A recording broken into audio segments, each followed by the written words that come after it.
Comment rendre utiles en entreprise les bateleurs et les baratineurs du changement est un sujet sérieux, vraiment raisonnable. La tentation de les tenir pour peu est d'autant plus risquée que certains les tiennent pour beaucoup. Le management du changement, change management en anglais, venant de deux mots français d'ailleurs, est un objet très réfléchi et compliqué car il concerne le futur et s'applique au présent. C'est un domaine décisif puisqu'il peut concerner toute entité et personne de l'entreprise.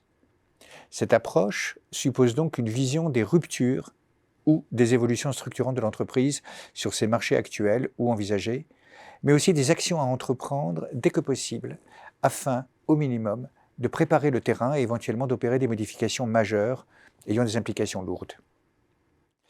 Les analyses de type SWOT, en tout cas dans leur forme traditionnelle, n'y suffisent alors pas, car ce sont des scénarios qu'il faut aussi avoir en tête, ainsi que des boucles de rétroaction, car le changement est rarement organisé comme la façon dont nous le pensons, linéaire. Évidemment, la digitalisation entraîne une urgence de management du changement. Mais reste à savoir quelles étapes sont véritablement nécessaires, en particulier avec un développement par l'intelligence artificielle de l'interface et la décision humaine zéro, comme le montre bien Sandrine Catla de NetExplo. Outre l'entreprise dans sa globalité, sont concernés des individus qui la composent, mais aussi son organisation. Dans un monde parfait, ces trois dimensions sont harmonieusement déployées, mais tout l'intérêt qu'il y a dans cette approche tient aux frontières et liens entre ces domaines. À la frontière du membre du personnel, il y a la personne elle-même, avec ses réticences, son endettement privé, et ses enfants encore jeunes, ses parents qui fléchissent, son territoire de confort, son revenu. Le changement n'est pas souvent porteur de bonnes nouvelles a priori. Malgré les affirmations sur sa nécessité pour sauvegarder l'essentiel, certains préféreront partir ailleurs avant le déploiement anxiogène du changement. Mais il est devenu difficile de dire que l'on n'aime pas ce changement, puisqu'il relève de la nécessité. Pour l'organisation, il y a toujours un switching cost, un prix à payer, des erreurs, des ajustements, des énervements, des oublis, des dépenses de conseils et d'équipements nouveaux, logiciels compris. Et derrière la dépense, il y a la façon de travailler. Pour l'entreprise, c'est toute la marque qui est engagée, son cours boursier parfois, sa crédibilité, sa gestion des signaux faibles ou contre-intuitifs qui souvent lui échappent. C'est donc effectivement une affaire très importante et très sérieuse.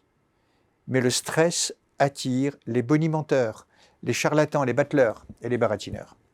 S'emparant de cette situation cruciale, ils vont édicter des lois de nature générale comme si l'entreprise en relevait. Ces lois n'ont pas de base rigoureuse et sont souvent une suite de lieux communs, parfois pertinents, souvent paradoxaux. Leurs interventions sur le terrain, souvent longues, empêchent que le changement soit vraiment pris en main par les trois composantes précitées, la personne, l'entreprise, l'organisation, avec une réelle envie de faire. De réunions hard en séminaire soft, le débouché est rarement la réponse à une vision triple, des individus désireux de rester sans crainte, une organisation simple et fluide, une entreprise qui garde des valeurs stables et rassurantes. Le changement n'est pas le chaos, son management non plus. Pour éviter cela, nous proposons 4 axes. 1. En premier, évitez les faiseurs de rêves, néfastes et prétentieux. S'ils passent votre frontière, il est essentiel que des étapes précises, intermédiaires, courtes, avec à la clé un stop ou encore, soient établies. 2.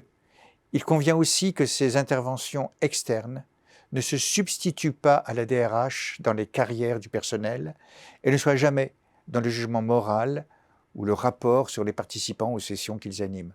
C'est une question d'éthique. 3.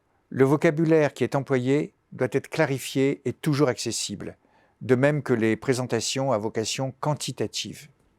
4. Enfin, la maîtrise du projet en interne doit être partagée par au moins 3 personnes dans chacun des 3 domaines d'application, chaque personne ayant des différences avec les 2 autres, donc éviter une monoculture. Bon courage et prudence par temps d'orage. Et sachez vous arrêter régulièrement et revoir si besoin l'itinéraire. Bonne route.